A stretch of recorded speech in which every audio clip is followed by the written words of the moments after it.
So, guys, what if, sabihin na natin, what if ngayon ka nag-decide mag-business? Ngayon ka pumasok mag-business. What if ngayon mo ginawa ang business? Sabihin na natin, 25 years old ka.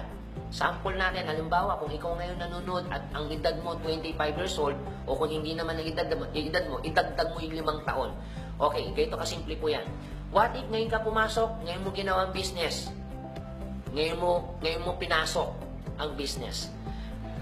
Ang edad mo, 25 years old. 5 years from now, ilang taon ka na? 30 years old. What if nag-fail ka? Tama po. Ibig sabihin, what if nga naman, nag-fail ka, kaya maraming pong tao takot pumasok sa business kasi nga takot po mag-fail. And tama lang naman din po, may mga tao din talaga na nag-fail. So gusto ko po maging transparent sa'yo. Oo nga naman, kung 25 years old ka, 5 years from now, ilang taong ka, 30 years old, nag-fail ka. Ito naman sasabihin ko sa'yo, okay lang naman mag-fail ka. Alam mo kung bakit? Kasi bata ka pa. Kaysa naman pagdating ng panahon na nag-retire ka, 60 or 65 years old, pumasok ka mag-business, halimbawa 65 years old ka, pumasok ka mag-business, 5 years from now, ilang taon ka na? 70. What if kung sabihin ko naman din sa'yo, nag-fail ka? Ito naman pinakamatindi. Kung 30 years old ka, nag-fail ka, okay lang magkamali. Alam mo kung bakit? Kasi pwede mo pang ulitin. What if kung pumasok ka mag-business, 65 years old, paano kung nagkamali ka din? 5 years from now, 70 years old, nagkamali ka. Hindi ka rin nag-succeed. Nag-fail ka. Ang challenge po dyan, kaya mo pa bang ulitin? At least yung ganong edad, ganong kabatang edad, pwede mo pang ulitin kung 30 years old ka. Pero kung 70 years old ka, sabihin na natin, kaya mo pang ulitin. Kaya mo pang gawin. Yun nga lang, ilang taon ka na? Okay? What if kung sabihin ko naman sa'yo ngayon, kung 30 years old ka, hindi ka nag-fail. Paano kung sabihin ko naman sa'yo, nag-succeed ka? Ang pinakamalupit po niyan, bukod sa bata ka pa, successful ko na. Bukod sa bata ka pa, milyonaryo ka na. Paano kung nag-succeed ka? Paano kung nag-milyonaryo ka? Ang napakasarap po niyan, bata ka pa, milyonaryo ka na, bata ka pa, successful ka na.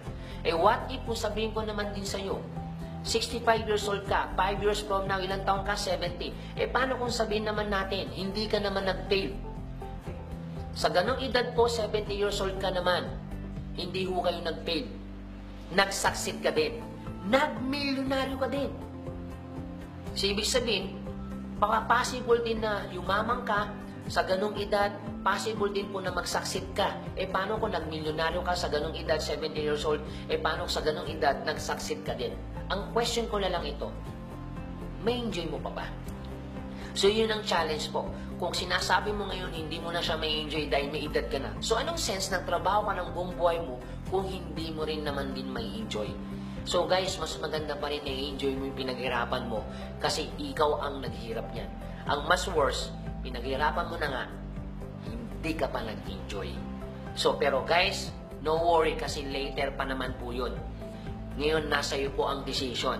Kung ikaw papasok sa business, anong mas maganda? Ngayon o later? Importante na makapag-decide ka. Kaya kaya natin itong pinag-uusapan at kaya ko itong pinapaintindi sa iyo kung bakit kailangan mong mag-business kasi oras at panahon ang nawawala sa'yo. Tandaan ninyo, guys, time and effort equivalent life. Kung saan ka nagtatapon ng oras at kung saan ka nagtatapon ng panahon, dun ka rin nagtatapon ng buhay. So, I hope guys, na pinag-usapan natin ngayon sa bidyong ito na narinig mo, I hope na-realize mo kung bakit ka mag-decide, kung bakit ka papasok. So, with that guys, again, kung papasok ka sa business, ngayon o later. So, this is Anthony Gatchalian. Maraming salamat sa inyo. God bless.